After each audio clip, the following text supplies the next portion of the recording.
Excellent. Well, welcome to our next panel. My name is Graham Butler. I'm the Global Economy and Finance Program Head at Chatham House, and it's really my great pleasure to moderate this session. This couldn't really be better timing for a discussion about the future of the multilateral trading system. We have the WTO ministerial coming up very shortly, and we also have a new US administration with a very different approach to international cooperation to its predecessor, and we also have a new head of the WTO since March. But at the same time, the challenges facing the multilateral trading system are still considerable. We have the long-standing issues of dispute settlement, of transparency, and of negotiations and how you get negotiations going. And we also have the new issues arising from climate change and also from the rapid growth in digital technology. Now, to look at these questions, we have a really excellent panel, all of whom I think will be very well known to you. Next to me, Lord Peter Mandelson, who's the European Trade Commissioner from 2004 to 2008, and then went on to be First Secretary of State in Gordon Brown's government. Next to him, we have Crawford Falconer, who is the current UK Chief Trade Negotiation Advisor and Second Permanent Secretary of the Department of Trade and Industry. Prior to that, he had a very distinguished career in the New Zealand Civil Service and at one point was the New Zealand's permanent representative at the WTO.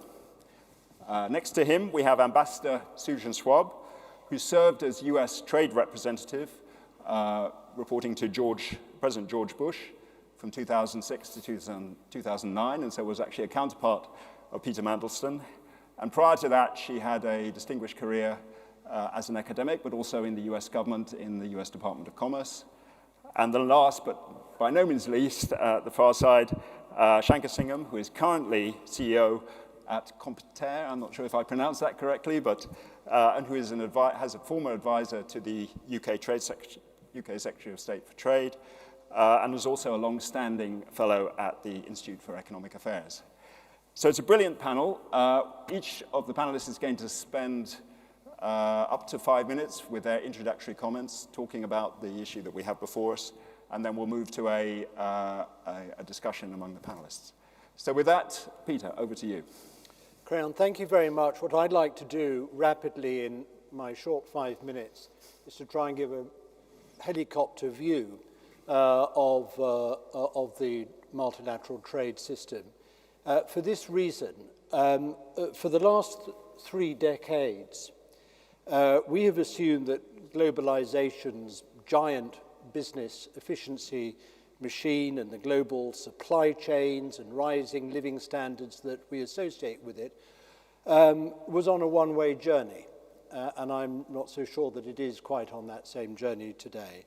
The world has enjoyed the economic benefits of low-cost labor, principally, but not only in China, of cheaper goods transportation driven by technological innovation, of policy choices in the main favoring trade liberalization, and growing ease of mobility of human labor. Now, I think there is less reason to think that these drivers of globalization and trade are as powerful now, or are going to remain as powerful in the future as they have been in the past. First, automation, as well as considerations of supply chain resilience, are changing the calculus that going abroad is necessarily the cheapest or the best thing to do. Second, governments are increasingly concerned about how things are produced and not just where, chiefly for environmental and labor reasons, but for some other reasons too, which are making trade agreements harder to negotiate. The climate agenda and associated green finance are also challenging established trade policies. Third, and above all, tariff elimination that has existed almost as a commonplace, something that we've taken for granted for most of the post-war period, is going out of fashion. The United States, for example, for domestic political reasons, is much less enamored of market opening and trade competition and much keener on reshoring and repatriation of production. And such politics, skeptical of trade, are by no means confined to the United States. The pandemic has also made people question whether we want to be reliant, for example, on either China or India to produce the bulk of the world's pharmaceutical ingredients. So the multilateral trade model, I suggest, is being challenged as never before. And I think we should be worried about the future of the rules-based multilateral trading system and the future of global markets. I think that the broad principle of tariff disarmament, the continued binding of reduced tariffs into the WTO, will endure, but in a weakened state.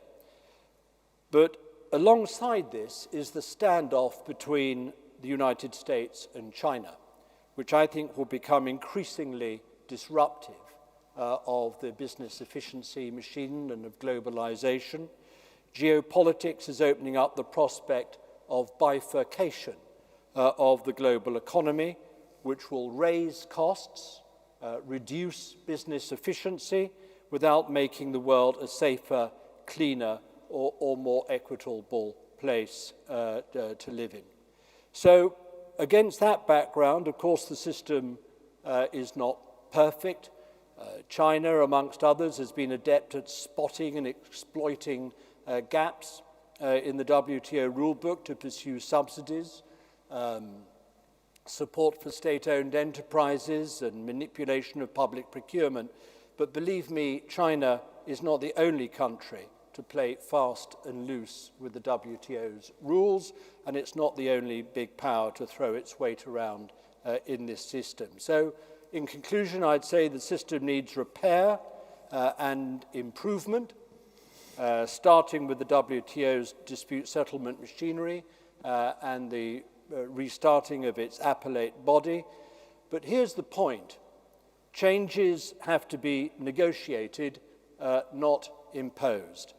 In the 21st century, global trade only works as a rules game, not a power game. And that's the leadership the system needs from the United States, from Europe, and also, I might say, China, as well as other WTO members in the period to come. Peter, thank you very much. Sets a whole bunch of questions there. Crawford, over to you. Yeah, what I'd like to focus on is what I'd say are two broad possibilities. I mean, there are multiple possibilities, as in most things in life, but I think there are two broad possibilities for the so-called multilateral trading system. Heuristically, as they say in academia, you can find a couple of options, which I kind of opt for. I mean, one is business as usual. And what is business as usual in the multilateral trading system? I think Peter has described what that business as usual is pretty well, which is, the system will remain pretty much what it is today, but will be eroded, perhaps at variable paces over time. And it's not a terrible thing if the system remains sort of static. Although I'm not in favor of that myself, but at the moment, for instance, international goods trade between China, the European Union, and the United States, which is a pretty big part of international goods trade, believe it or not, is still regulated on the WTO, at least as far as the tariffs that Peter's talking about is concerned. I mean, even after all this time, it still is, although it's being eroded in various ways, it still is the only agreement upon which the major trading nations are conducting their goods trade, even though it's subject to maybe not breakdown, but certainly considerable pressure at the present time. So there are things about the existing system which, if they didn't exist, you would need to invent, but you probably wouldn't be able to invent. So it could perhaps totter on in its present shape with a little bit of repair work done here and there, but probably not very much. Bear in mind that there are some people in Geneva who still consider that the Doha round is running. Certainly nobody could even reach agreement that it had finally stopped. And that agreement, which didn't reach an outcome, commenced before the iPad had even been commercially available. So what that means is that the multilateral system has far from been able to keep up with the realities of international commerce. And people have got on with doing their own thing. So one option out there is that we will have more of the same, and that we will essentially have bilateral agreements which incorporate areas like data, which incorporate genuine up-to-date provisions on electronic commerce, which incorporate provisions on services in all the areas where the WTO has not been able to evolve the rules. And indeed, in a series of other areas too, because even in areas that are less fashionable among tradies, such as environment and labor, these agreements have provisions relating to those, and some of those are pretty well binding in a formal sense. So right across the board, that is another scenario. And those who wish to have something that evolves with international commerce will not actively seek to undermine that multilateral system, but they will proceed with their present negotiations bilaterally and plurilaterally. And it's not difficult to envisage, I think, looking out to the future, essentially the center of gravity for international trade rules moving from a genuinely multilateral locus to what I would call, dreadful academic type term, but the sort of thing that people unfortunately remember, a convergent plurilateral world. And I think that's a serious prospect. Not next year, not the year after next, but maybe 5, 10 years down the track. What will happen is that if you look at the agreements that exist out there, MCA in North America, the trade agreements that both Europe and the United Kingdom are negotiating in terms of their character, CPTPP, which is sitting out there as a plurilateral agreement already, they're more noticeable for their similarities than for their differences. And eventually over time, I think the pressure will be, well, this is not an efficient way to actually operate. We should join these up. And I think that is a very serious prospect. I mean, not for policymakers as long in the tooth as me, because I'll be long gone before that happens. But I would say in a 5 to 10 year time horizon, that is possible. And it's not difficult to imagine that over time you could have a convergent North American, European CPTPP type arrangement. You would still have the WTO with its existing rules, but you would have, if you like, almost like a two-speed governance system, which would evolve. I think that's possible. Second option is that in actual fact, an organization in the form of the WTO, which is suffering from middle-age spread, somewhat like arteriosclerosis perhaps, probably in need of a new hip, possibly new knees, does get remedied. But there is considerable work that would need to be done to be reconstructed as a genuine multilateral system. But it's the most desirable way to go. It doesn't make sense to be putting all your eggs in the bilateral or plurilateral basket, but it would require a sea change in the mindset and in the leadership to make that happen. And that would mean being innovative.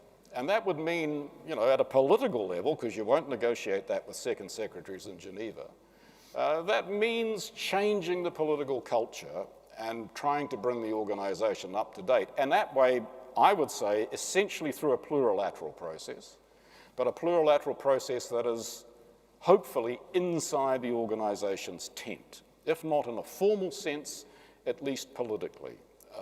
And that needs to mean that this organization that's having its MC12 imminently needs to start being positive about electronic commerce, about services, and it needs to be innovative about the interface with the things that Peter was talking about, like environment and social issues of concern. Because if we don't find a way multilaterally to manage those, then the public reaction against the trading system will become negative rather than indifferent. And there are ways in which that could be done with the right kind of political leadership to lead the way. So I'm not perhaps as pessimistic as Peter would be about it.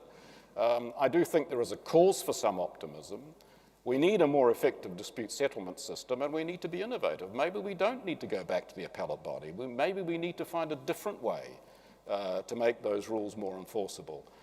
Plenty to talk about, but if not, my first scenario, I think, is where we'll end up. Not my choice, but I think that's where we will head. Crawford, thank you very much. Susan. Thank you, and we may be getting a little ahead of ourselves, but that first scenario was exactly what the Bush administration had in mind when we launched TPP in the first place in 2008.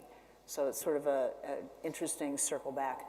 I'm going to go back a little further and talk a bit about where we are today.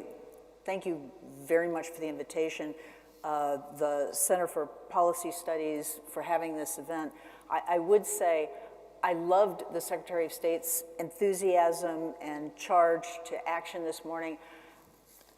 I would hate to think what Margaret Thatcher would think of the global trading system today and the negotiations going on.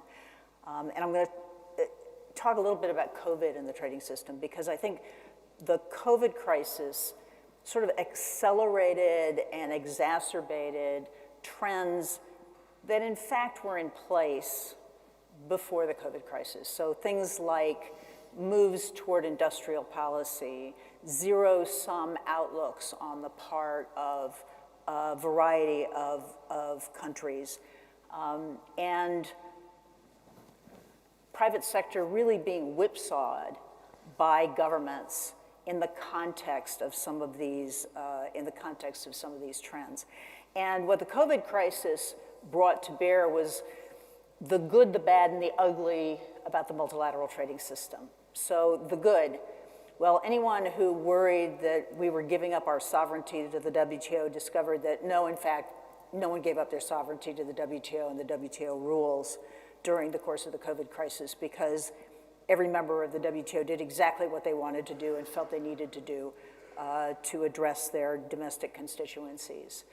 The other good thing about the multilateral trading system in the COVID crisis is that we discovered that, yes, in fact, protectionism can do damage to our domestic economies, particularly small and medium-sized businesses. The final thought on the good, the dip in economic growth, the uptick in protectionism, we bounced back pretty fast. Trade bounced back pretty fast. Now the bad. Start with lack of trust, lack of confidence in the trading system. We've heard a lot about that already. Lack of leadership, including from the United States, but lack of leadership. And to the extent there's been leadership, maybe it's not in the right direction. And then the ugly. My friend and former colleague, Condi Rice, has said that the new four horsemen of the apocalypse are protectionism, authoritarianism, nativism, and protectionism. And I would say she's right on that score. And they all feed together, populism and nativism and authoritarianism and protectionism. So we have a heavy lift ahead of us, and the expectations next week for the ministerial conference, which we refer to as MC12, are pretty low. For those of us who are focused on the weeds in this exercise, expectations are pretty low, which is perhaps good news, because that means they don't have to do a whole lot for people to be pleasantly surprised. And you hear this, by the way, the optimism, pessimism thing is very characteristic of trade negotiators and former trade negotiators, because if you were not an optimist, you would have slit your wrists very early on as a trade negotiator. So I will just add to the list of things that could be accomplished. I would just start with transparency, monitoring, and more accountability in the trading system, and basic confidence building, and a juxtaposition of that which has to be done multilaterally or plurilaterally, and that which can be done bilaterally and regionally. And I'll just stop there. Thank you very much, Susan. Shanker, final. Thank you. Yeah, I'll pick up on a couple of things that panel members have already talked about. So I mean, it's obvious that the multilateral system faces massive challenge at the moment. And I'll talk about some of the symptoms and then get into sort of the deeper disease. So, I mean, obviously, you've heard about the appellate body dispute problem. I think the concerns that some members have about the appellate body, if you look under the hood, as it were, of them, you start to see some common trends, usually in terms of interpretation of various WTO provisions, particularly those related to state trading enterprises, public bodies, etc. So there's a big issue around how the international trading system treats the state sector or government activity, government distortions. I think the multilateral system is being challenged, and Crawford talked about this in terms of convergent plurilateralism by plurilateral activity both within and without the WTO. So the plurilateral agenda in services, for example, in the WTO, the trilateral working group or the trilateral group, EU, US, Japan, on market distortions, which is obviously designed to deal with China, but it's not just China. I think Peter mentioned that there are lots of countries that are engaged in pretty rampant market distortions, but China obviously is a bit of a poster child for that. And I think what you're seeing here, if I can go even further back than some of my panelists have gone, whenever the WTO system or the multilateral system is in this moment of very little activity, very little progress, you do get this sort of Tokyo moment. So the Tokyo round initiated a number of plurilateral actions, including, for example, the government procurement agreement. And I think we've been in that moment for some time. Susan mentioned the CPTPP, or the TPP as it was. And I think you've got to go back to 99. You've got to go back to the Seattle Ministerial and the failure to launch the, quote, Seattle round in 99. And the perception, and that was only 4 years after the Uruguay round had been concluded. And the perception then, in 95, was, we just launched this big round, goods, serious, we've touched services, intellectual property, et cetera, et cetera. Now we were going to rapidly build the built-in agenda of the WTO in services. We had a telecoms agreement, a reference paper that dealt with competition, dealt with some of these new issues we're still struggling with. And the hope was that there would be reference paper type commitments in lots of sectors, financial services, many sectors. None of this happened. And of course we had the 99 ministerial. And that's one of the reasons why, ideas like TPP, the original sort of New Zealand-Singapore discussion that became the P4, all of this plurilateral stuff that starts happening when the multilateral system is perceived to be slowed down. And so I think what is going to happen is CPTPP now is a major platform agreement, and with UK accession, which could conclude, within a year, as in fact Wendy Cutler, who, was involved in the negotiation of the TPP, suggested publicly at a WITA event not so long ago. That is going to make the CPTPP, a very different kind of agreement. It is going to make it the more of the platform, sort of convergent plurilateral, to use Crawford's language, challenge to the WTO. Other countries will join. Countries that aren't necessarily part of that region may think about, why, if the UK can accede, why can't we accede? So I think you're going to see, and what is the CPTPP? It is a platform agreement based on equivalence, mutual recognition, not based on harmonization of regulation. with significant provisions in good regulatory practice, significant provisions on market distortions, on state-owned enterprises, labour and environmental dispute settlement, for example, that is quite novel and involves ensuring that countries are held to account for deviations from existing standards. So it's a different kind of agreement.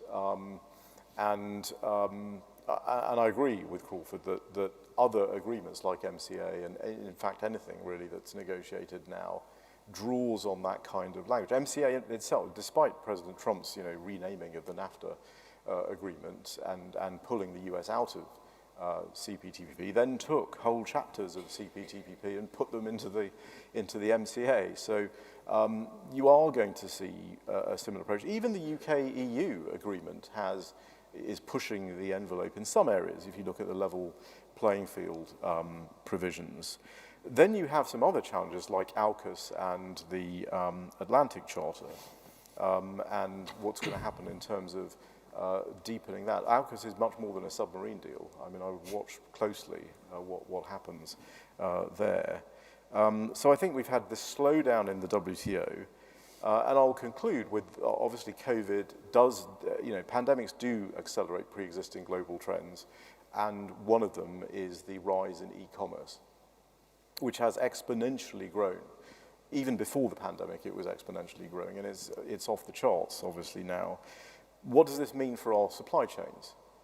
So in a world where you have a number of countries that are in more liberalizing environments, where more is being done, where trade is being accelerated, you've got global supply chains competing with each other, where some of them and some parts of them are being accelerated, and other parts of them are just slowed down. What does that mean for developing countries? What does that mean for people who are outside of those liberalized environments? So those are some of the, I think, challenges. I do think we will, as we did in the 70s, start a plurilateral kind of world moment.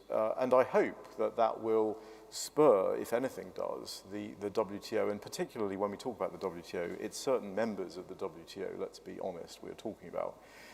It will spur them to realize that there is an urgency to this. Because ultimately, all of this is about business, and business will not wait. And I'll just close with that. Shanker, thank you very much. Well, that's fascinating, because from Peter we had, I think, a priority on dispute settlement. Crawford talked about convergent plurilaterals. Then I think, Susan, you were focused on monitoring and transparency, and then Shanker was on CPTPP, which I guess is linked to the idea of plurilaterals. So you each, in a sense, have a different sort of starting point in terms of tackling the challenges that we face. What I'd like to do, though, first, given that we have just come out from COP26, is talk specifically about the issue of climate change. Now, we have the EU coming out with a mechanism for introducing climate change into trade negotiations in certain specific sectors. We have actually the EU and the US announcing at the G20 that they're going to pause their steel dispute and look also at this area of how do you support trade on a sustainable basis. And then you've also got discussions around creating a coalition of trade ministers focused on climate change, which is, I think, also potentially something that will be discussed at the ministerial. So my question really is, on this specific issue of climate change, and given the scale of the adjustment that our economy is going to need to undertake and the speed with which it needs to happen, what would you do as a trade expert in the area of climate change, building on what's already happened? So Peter, maybe I could come to you first on that. Well, the big question is who and how many and when are the countries going to be who introduce a carbon border adjustment mechanism? And that is going to be a mighty explosion tossed into the world trade system. The European Union, if Franz Timmermans is to be believed, is absolutely determined to introduce this in order to make basically not to disadvantage Europe in its own carbon pricing vis-a-vis other countries which are not keeping up and are not doing similarly. But of course, the point, the way in which a carbon adjustment mechanism works is that you put on a tax, in a sense, a tariff, which makes what you're importing potentially more expensive, but actually the cost is carried by yourselves. I mean, it puts others at a disadvantage, but you have to pay for it. So it's in a sense, a slightly quixotic trade instrument. But it does keep your industry on a level playing field with industries in other countries that, in principle, are not adopting the same climate measures. It does, but if Europe is the only set of countries to do it, and I suspect Britain would do it too, by the way, if Europe did, would we feel as comfortable doing that when everyone else isn't, including possibly the United States? Mm-hmm. Yeah. Well, maybe, Susan, can I jump over to you? I mean, the EU has said, I think very clearly, they want this to be WTO compatible. There's a question of whether they can do it in a way. I'm not sure that is quite as top priority for the US in their discussions, but what's your view? Do you think the US will do it, and how will they do it? I'm not sure it's that top of priority for the EU either. Wait for it. So, carbon border tax could actually be WTO consistent. It would be very hard to design. It would have to be neutral in its revenue generation.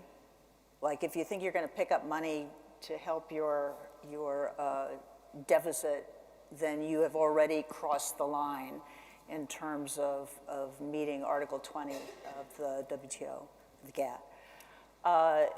But it can be done, and I would argue the best way and the most certain way of getting a carbon neutral, WTO consistent carbon neutral, WTO consistent carbon border tax is to negotiate one rather than to have somebody do it unilaterally.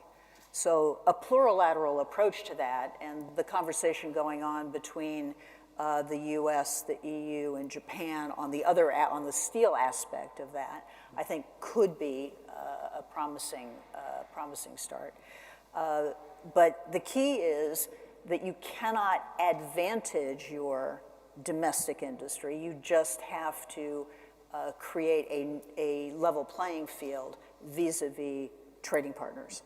And that's the hard part. It's easy when you're doing the at-the-well tax, but when you're starting to calculate, the carbon input of a fraction of this, that, and the other, it's harder to do. And the U.S., because we don't have a value-added tax system anyway, we just have never calculated things. Where do you think the EU-US agreement announced at the G20, where's it going to go? I mean, do you think that will result in something? It's actually interesting. It was looked at, the first thing that needs to be noticed is nobody's getting rid of tariffs, right? I mean, we're talking about tariff rate quotas here. So it's not as sweet and clean as some in the media might have portrayed it. But the question, it is a very serious question, and this is a broader issue. How do you deal with a huge non-market economy in a multilateral trading system that in 1948 was launched on the basis of an assumption about market forces? And when China joined the WTO in 2001, or when you transition from the GATT to the WTO, the presumption was continued movement in the direction of market forces, and that clearly hasn't happened. And you've had this backsliding. So this is a broader, the context is obviously much broader, but if you have a huge non-market economy that is moving away from market forces into more government intervention in the marketplace, and that economy is not moving terribly quickly in a direction consistent with climate change, where those of us who are concerned about climate change, where we would have that move, then you've got, you're going to need something that is somehow enforceable. Yeah. And how do you do that? Which is why I started with transparency and accountability and monitoring. Even more crucially in this area. Yeah. Crawford. Oh, can I just add one thing? Which is, it has always been an irony to me that when we try to get trade agreements, and here I'm talking about bilateral and regional agreements through the Congress in the United States, that our environmental movement has consistently opposed trade agreements. And the irony there is that the only enforcement of environmental agreements, and in this case, in the case of our trade agreements, 7 multilateral environmental agreements, the only actual enforcement of those trade agreements takes place on a bilateral basis through our free trade agreements. So that has never come together. The environment and trade nexus just hasn't worked. Crawford, what's your view on this? And if you could also just pick up on the issue of the consequences for the poorest developing countries if there is a move among the advanced countries in this direction. Well, look, I mean, I think a few remarks. I mean, one is, you asked the question, what can you do? Well, first, do no harm would be a pretty good place to start for trade agreements. But what does that mean more in practical terms? Well, look, I mean, there are tried and tested ways of trying to do these things. And the important thing, I think, politically, is approach this from a negotiating point of view, which is to try and actually reach something, which has an agreement or at least consultation to it in the first place, as opposed to simply saying, we want to do it this way. If you don't like it, too bad. Here's what you're going to cop. I mean, that's not the way to actually facilitate something which people have a stake in. So the approach is really important. It's not like, well, we're polishing our halo. If you can't quite come up to the same standard, then here's what I've got in store for you. So I think the approach is really important. Second thing, look, I mean, carbon border adjustment measures, they have to be, there's a variety of possibilities. You have to work that through. I would say two things that are important. One is proportionality, and the second thing is analytical assessment. In other words, let's not jump to the conclusion that we know that carbon leakage is X, okay? It's like, just exactly what is the risk of carbon leakage? We need to have an analytical approach to say, okay, here's actually the size of the problem before we come with a ready-made solution. Now, proportionality, I don't think, unfortunately, I'd like to believe it was the case, I don't think the WTO requires proportionality in the formal sense. If you want to apply a carbon border adjustment measure, you probably can. And you may not even be bound by proportionality in the strict letter of the law. But proportionality is there for political reasons, which is that, the only way you get buy-in is if, in fact, your measures are, in fact, proportionate. And it may well be that this is not as draconian a prospect as some people think it is. But it might be, but I think one needs to be very careful about it. Other point to make, I've heard Timmermans, at least I've heard reports of what Mr. Timmermans has said. Ironically, the WTO doesn't really say you can do these things in order to maintain competitive equality, but it says you can do these things in order to preserve your exhaustible natural resources. That's right. So therefore, the rationale for this needs to be very clearly set out, again, politically. But all of that, I think, points to the fact that you have to go through those issues first. Now, hopefully that will lead to an outcome, but if it doesn't, well, there might actually be some genuinely tough decisions to be made about all of this. I mean, look, we have anti-dumping and countervailing duties. I'm not arguing for going down this road, but, it's not unusual that the system can cope with some level of adjustment in all of this if it ultimately had to. Okay. Again, how would you characterize the UK position on this? Well, I think, again, let's be practical. One of the things at COP26, which the UK led, was a deforestation proposal, okay? Which didn't say, we're going to close our market to you because we don't like what you're doing in deforestation, which actually worked with the countries concerned and got their buy-in to an approach, which was that, we will work with those countries and we will make measures to make sure that we're your domestic laws are being breached, that our firms do not assist in that process. And we have positive adjustment measures for those economies to help adjust with it. Now, that's a more collegiate and involved way of doing things. It doesn't necessarily a one formula for everything, but I think it's indicative of how you go about it and how you might get buy-in. Who would have guessed before this that economies like Malaysia and Brazil would have been positive about this? Mm-hmm. So I think that there's every reason to be adopting that approach as opposed to saying, here you shall come no further. Yeah, thank you. Shanky, if I could come to you on this, and if I could link it to a question I actually want to put to everybody is about, what should one be attempting to negotiate with China at the present time? Given that is, the key to progress across the whole multilateral system. So is this one of those things? But also to have your broader views on this approach. Yeah, and I think Susan's absolutely right to link the steel issue with things like how do you resolve the climate change issue, because I think we need to have a holistic solution to these types of problems, as opposed to what we tend to do is just pick off particular things and have completely different approaches to each of these different things, which I don't think has much sustainability. The Europeans are going to go ahead with their CBAM, and I think at least the way I've seen it constructed, I think it's quite hard to see how it would survive WTO scrutiny, and it will be scrutinized. I mean, ironically, it's probably going to be the Russians and the Chinese that bring the case, but there will be a discussion. So you might get a multi-phase approach here, where they do it, there will be a discussion. The kind of discussion Crawford was alluding to would then sort of happen in the second phase, and I think that's where one of two things is going to happen. We're either going to cobble together some sort of WTO compliant, not very forensic, not very proportionate response that is very gameable, particularly by the Chinese.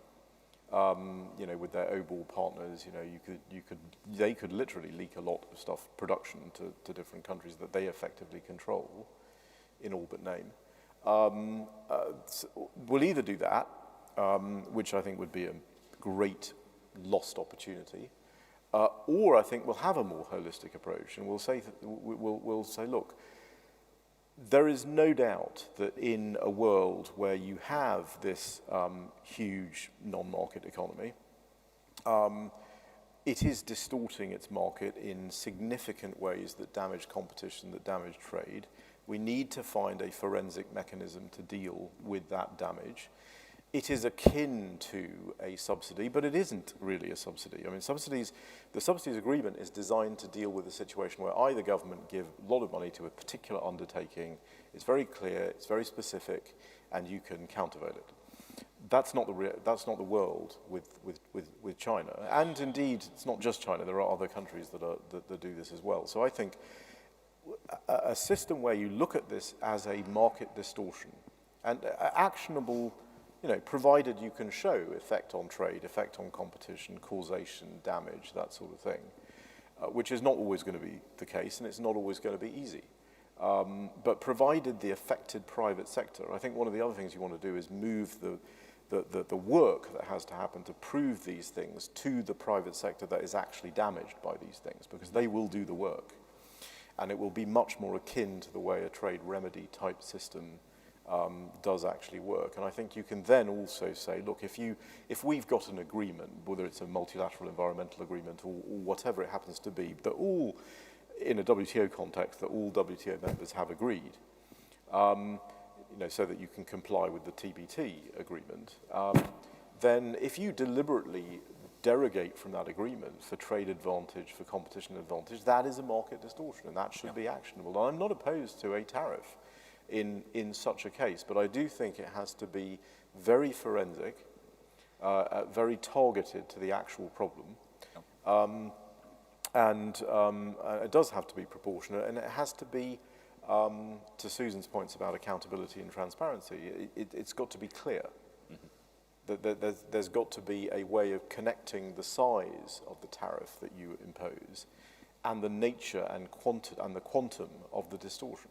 Yeah. Because that's the only way you're going to actually convince the countries or give them the reason to actually lower the level of their distortion.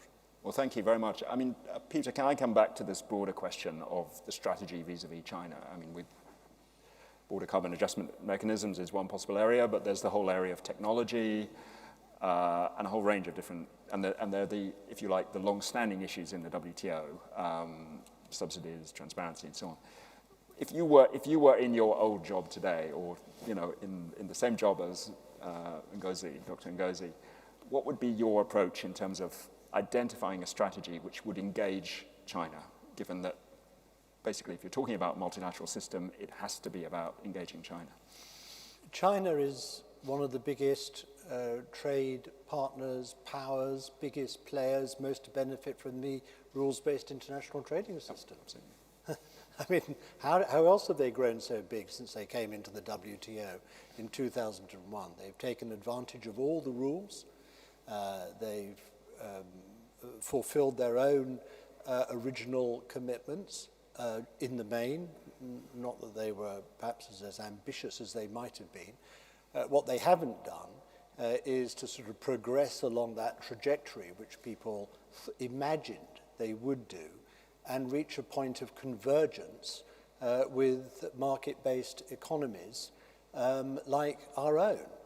And that convergence is not going to come anytime soon. And therefore, we are talking about not convergence, as people, I think, did in a rather sort of delusional way originally, but we're talking about how we're going to coexist and how we're going to continue to bind China into a rules-based international system, which, as I said, they have every reason to want to remain in because they've done so well out of it.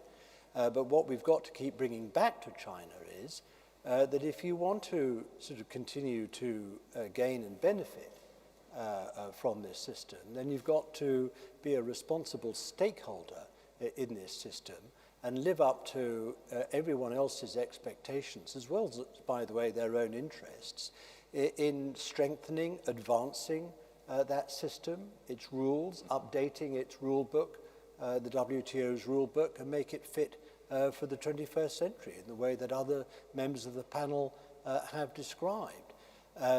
Now, is China likely to do that? I would say sort of on a good day, 50-50 chance that they will. I'd put more money on China doing so than I would India signing up to any revamped, modernized WTO rulebook. India will run for the hills at the first whiff of reform or modernization of the WTO's rulebook. I'm not sure that China will. China needs international markets. It needs that non-discriminatory sort of core baseline provision and guarantee that the WTO gives all its members. But if China could keep what it has now, it would. So what do you say? How do you keep what it has? Well, the WTO approach that it signed into, where it doesn't have to, for example, be as transparent as we would ideally wish it to be, or where state subsidies are possible. Crayon, can I let you into a secret? We're all becoming a bit Chinese. Well, I know. But, I don't know when you last examined the policies of the British government here, but they are very state interventionist. They're not complete believers in pure markets. They love state intervention. They love high-spending governments and associated high tax to go with it. I mean, you could say that even the British government is becoming a little Chinese now.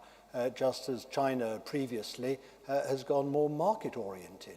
We're sort of perhaps going to meet somewhere in the middle here.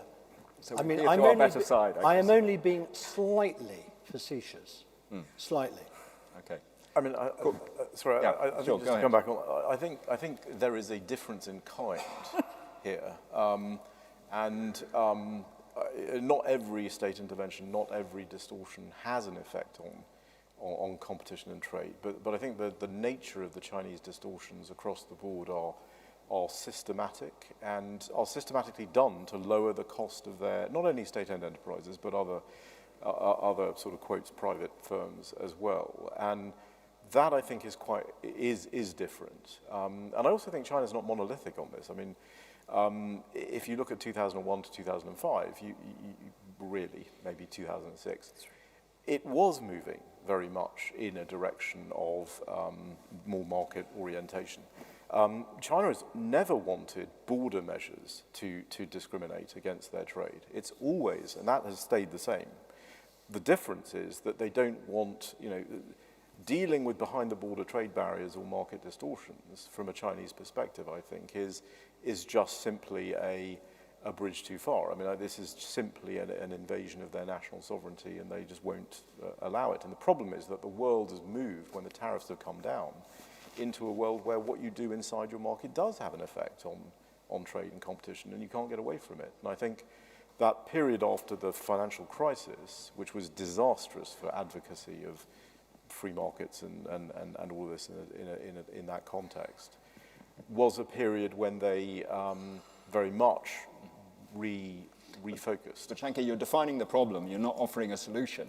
Well, I think I did offer a solution. I think we have to get to grips with what I would call anti-competitive market distortions and develop some, in a negotiated way, to Crawford's point, not in a, we're just going to do this way, but and that negotiation might occur plurilaterally. I mean, that negotiation might occur amongst a group of like-minded countries. I mean, it's not going to happen in the WTO, at least not yet.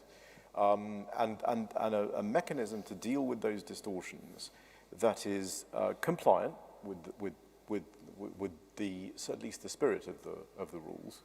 Yeah. I think that is the way to go. I don't see any other way that we can go. Really. Okay. I'll come to Susan in just a sec, but I just want to ask your view particularly about the negotiation with China, but particularly in the area of technology. Is that an area in which you see the potential for an all-encompassing agreement that would include China? Or do you think that is an area where basically it's around the G7 and like-minded countries and, that's where we should focus our effort? Well, look, I mean, I'd never be against trying, and I think, you need to have your forms of dialogue, and you need to, try and put some pressure on and see if you can get some movement in those areas. I mean, and that doesn't have to be in a massive trade negotiation of any shape or form. I mean, you have to argue your corner with the Chinese, and you may succeed or you may fail. And it is possible to make some improvements in some areas from time to time, and there's no reason why you shouldn't try and do that. We as a government do it. Sometimes we have some successes. But for the big ticket items, I mean, I really do think that what's a little bit understated in all of this is what I call the positive incentive approach. Now, it's difficult to generate a positive incentive approach, when you don't have that much leverage. But if you can actually promote a consensual approach among like-minded economies, I think you can have some leverage. And you're not going to tell me that China is so utterly monolithic that the present governing regime's position is going to last forever and a day. Like in any political environment, you can put pressure on, and there are differing views. I mean, I think the Chinese statement that they want to join CPTPP, for instance, was perhaps mischievous to a certain degree. But on the other hand, it is an indication, just a little bit of an indication, like a sort of a twitch that you occasionally get from somebody, that they do feel a little bit of pressure in that regard. And the answer is that economies like our own, working with others, can put pressure on China if, in fact, a number of economies in the region are going to go for a model which is different from the Chinese model and attracts support. I think that puts pressure. I'm not naive about it. I mean, sometimes you have to have a big stick as well. Of course, that has to be the case. And there are some aspects where you have to also be very careful. We have interests that, perhaps one should not be so naive as to think that there's just going to be free trade with China. So you have to have certain areas that you reserve, and you say, well, look, you're not like-minded with us. Your intentions are not necessarily purely commercial. We weren't born yesterday. Thank you. So I think, but the IP, intellectual property and technology are areas where my short version is get rules that are plurilaterally strong, yep, and put pressure on some inside China who say, look, this is in our interest as well. Thank you. Susan, your view on this, and both your view, but also to the extent you can characterize the current US administration, their approach on this as well would be really helpful to hear that. I think the current administration's approach is evolving. I would agree with Shankar in terms of the need to be proactive, but in a way, China's not going to change its policies because we don't like China's policies. China is going to do what the Chinese government believes, the Chinese Communist Party believes is in their best interest. And they did that leading up to 2001 when they joined the WTO. And I agree that starting in 2005, 2006, they started backsliding. And 2005, 2006 was when they had completed accession to the WTO. And then they started backsliding in part because the leadership that had brought them into the WTO, that had advocated market-oriented principles, were overtaken by other forces in the government who didn't believe in market-oriented activities, who believed in the commanding heights and government intervention. And for those of us who have spent a lot of time in China or negotiating with the Chinese, a lot of the colleagues we negotiated at that time with, they have disappeared. Mm-hmm. And therefore, there is an overwhelming stance at this point that is interventionist, that is economic nationalist. So it comes down to China will take whatever position the Chinese Communist Party believes is in their economic interest. And I believe going back to the question of plurilaterals, whether it's technology-based, I mean, the digital trade provision of CPTPP mm-hmm. or MCA, there is no way the Chinese would ever sign up to that. Ever, ever, ever. However, in terms of other plurilateral agreements, the question becomes, are those going to be MFN-based or not? Because the Tokyo Round deal, for example, on government procurement, is not based on MFN principles, right? Most favored nation principles.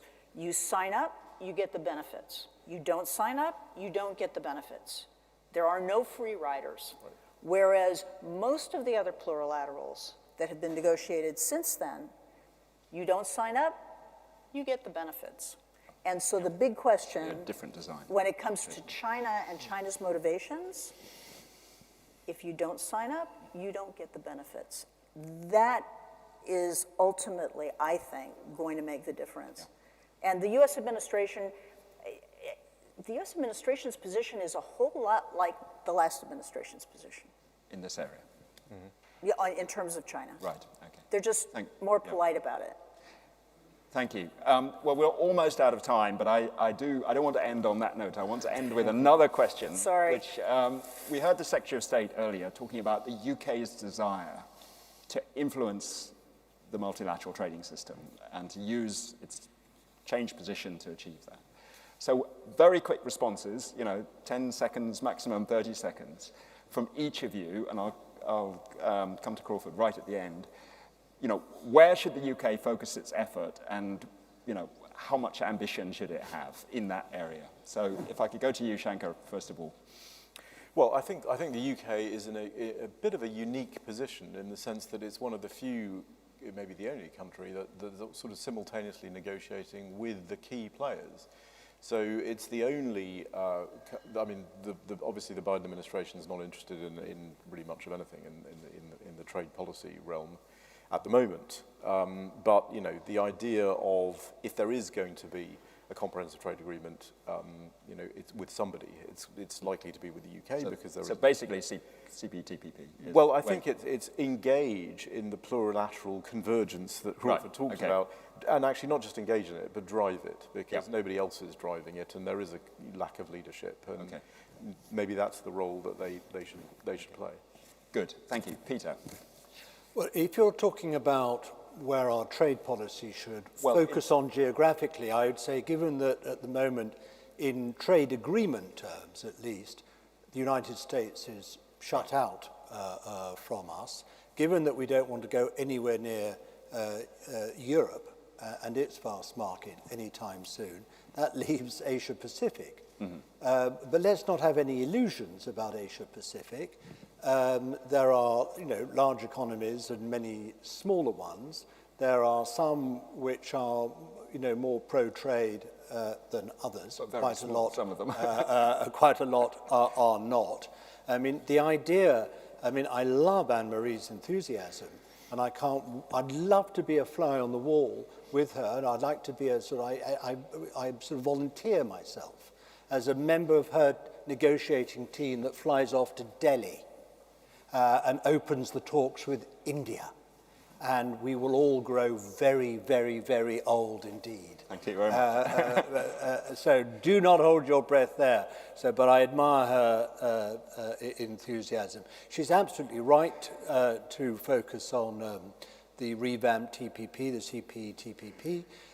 Just bear in mind, however, that we do already have bilateral agreements with Japan, South Korea, Canada, and other members of TPP. So we don't want to be ending up paying twice, thank you very much. First of all, for the bilateral trade agreements, and then for the privilege of entering this plurilateral. But I think she's right in doing so, not least because what she is doing, what the government is doing, I think, and I applaud it, is bringing out, trying to extract from these negotiations opportunities to focus and advance the cause of data and digital trade and services, etc., to modernize the trade policy handbook. So I think that's right, and I wish them all success. Yeah, thank you. Susan, do you agree with Peter on the US in particular, that shouldn't be the top? Well, I agree with Peter about Secretary of State Trevelyan's objectives, her enthusiasm. I think she and the UK could make have a very significant impact at the WTO, including at MC12. A fresh outlook. I think the UK is in a unique position given the negotiations going on bilaterally. I also think Dr. Ngozi Okonjo-Iweala, we haven't talked about her, but a new face, fresh outlook, pardon my French, kick ass and take names kind of person who's dealing in substance rather than in negotiating about negotiations.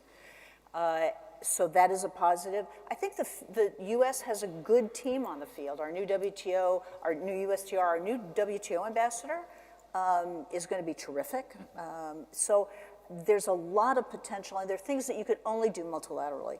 Yep. So some of the items that the services, the technology, digital in particular, the services side may be one of the things that can come out of MC12. So yes, I would be upbeat about the role the UK can play, and the US could play maybe a little further down the road. Yeah, thank you very much. Well, that's a positive note.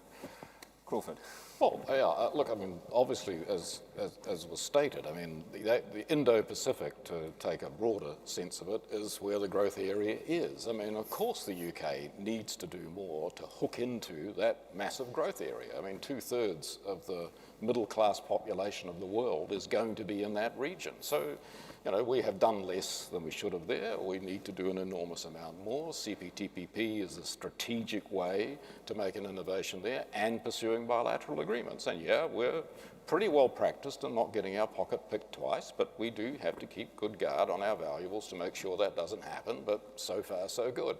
That region is absolutely central. It's not an abandonment of Europe.